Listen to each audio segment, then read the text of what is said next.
Kuna wale wanasema ya kwamba mchungaji alinifukuza kwa kanisa kwa sababu yeye hajui maana ya kanisa. Yeye ni mtu ya kwenda kanisani, lakini akiulizwa maana ya kanisa hajui. Anaendaga huko tu kwa sababu wale wengine wanaenda, na ndio unaona anafanya kile kitu ambaye anataka kufanya. Na hata ukienda aende atende dhambi, msimamishe kuwa mchungaji, wakati huo ndio atafurahia sana. Atasema ya kwamba mimi nimesimamishwa, mimi hata niliambiwa nisitoe sadaka.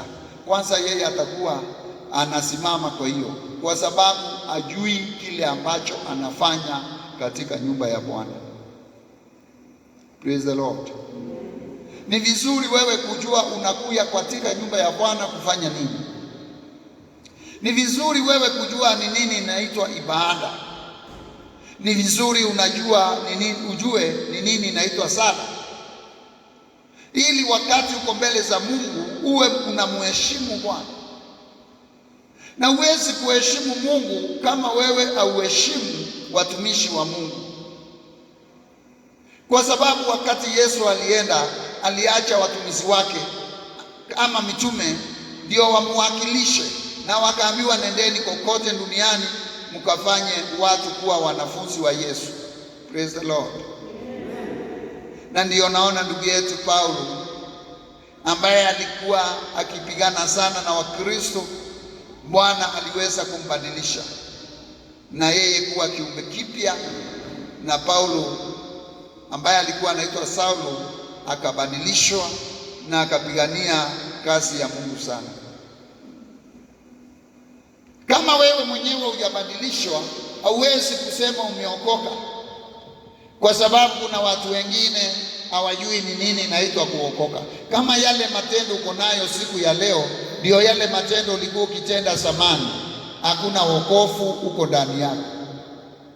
Ni lazima wewe mwenyewe wakati ulimkubalia Yesu kuwa mwokozi wako, yeye pia akubadilishe, kwa sababu aliyeshikwa mateka, yule ambaye amefungwa gerezani, kama bado ako gerezani, hawezi kusema ameachiliwa. Yule ambaye ameshikwa hawezi kusema ako nje, lakini wakati atatoka nje na kupata uhuru, ndiye atasema sasa mimi siko gerezani tena. Na hiyo ndio sababu nasema ya kwamba kama wewe bado ulikuwa zamani mlevi, kama wewe zamani matendo yako hayakuwa mazuri mbele ya Mwenyezi Mungu, na sasa wewe uko kanisani na bado unaendelea na zile tabia za zamani, hiyo ni kusema ya kwamba haujabadilika.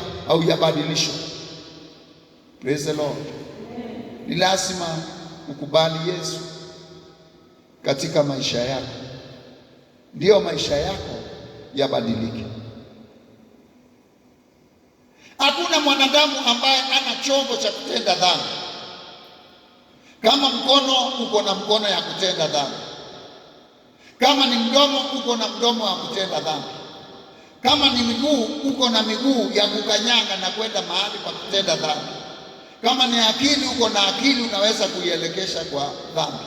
Ni kama vile hiyo simu yako, unaweza kufanya jambo lolote na hiyo simu. Hiyo simu yako ni bank, hiyo simu yako ni ofisi, hiyo simu yako ni Bible, na hata hiyo simu yako pia iko na mambo mabaya sana, yale yanaweza kukuingisha kwa shetani kabisa. Kwa hiyo simu. Kwa hivyo ni wewe mwenyewe ndio utachagua ni kipi ambayo utafanya, ni nini ambayo utatazama mahali pale, kwa sababu wewe mwenyewe ndio utajiamulia.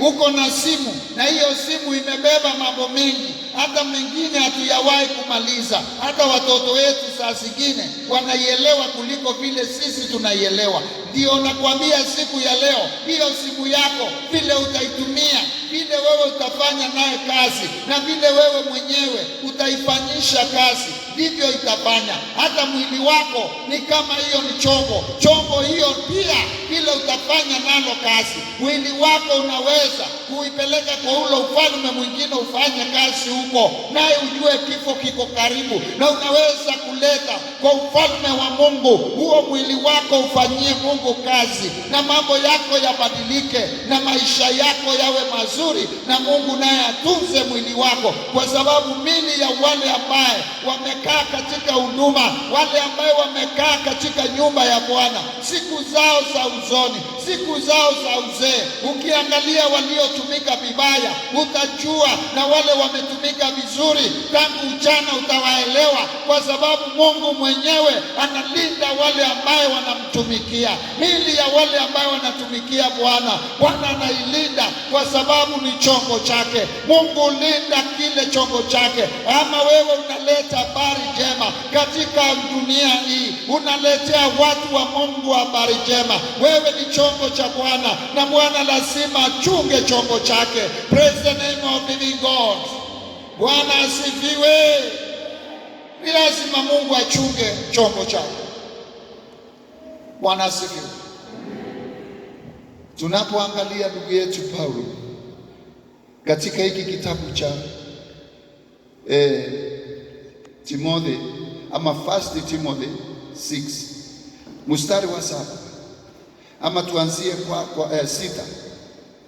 Kwanza, kumcha Mungu umfanya mtu awe tajiri sana, ikiwa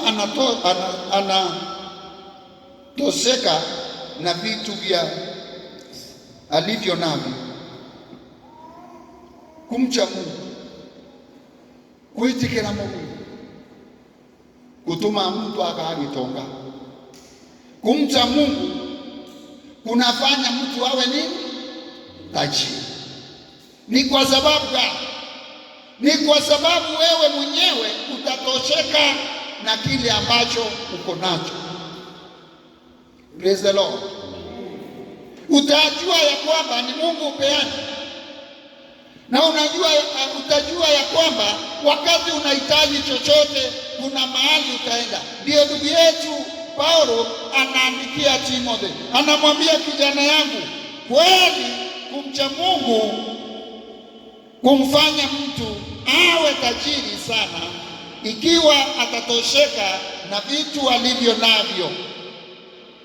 Maana hatukuleta kitu chochote hapa duniani, wala hatutachukua chochote kutoka duniani.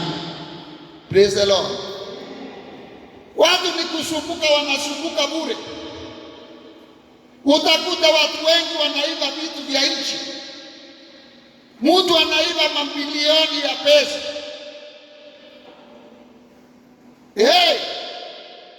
Unapewa kanisa la Bwana uongozi.